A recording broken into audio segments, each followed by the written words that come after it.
Ketika Samudra Nusantara tampak tenang, jangan salah.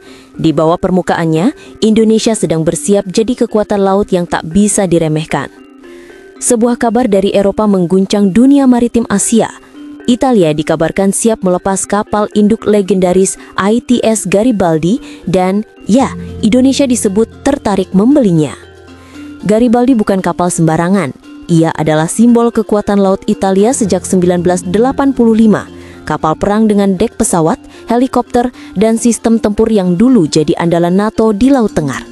Kini ketika nama Indonesia dikaitkan dengannya, dunia mulai menoleh dengan rasa penasaran bercampur was-was.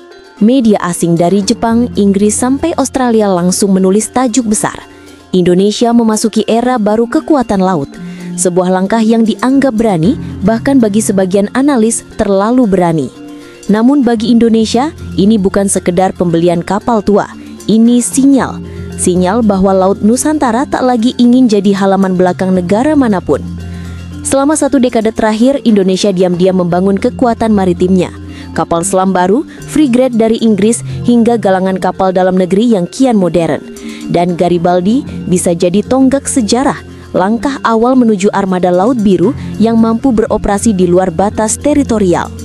Di tengah ketegangan Laut Cina Selatan, manuver kapal perang di Selat Taiwan, dan persaingan antara Amerika serta Cina, Indonesia ingin berdiri di tengah, bukan tunduk, tapi disegani.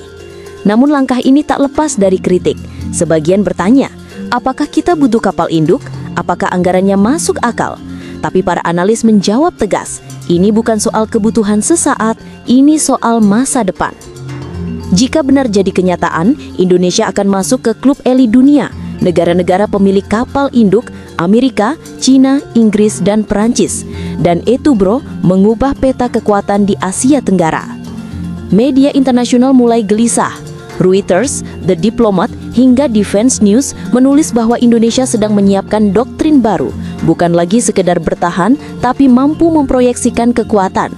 Der Spiegel dari Jerman bahkan menulis tajam, Garibaldi mungkin usang di Italia, tapi di tangan Indonesia, kapal ini bisa jadi batu loncatan menuju kekuatan maritim baru Asia.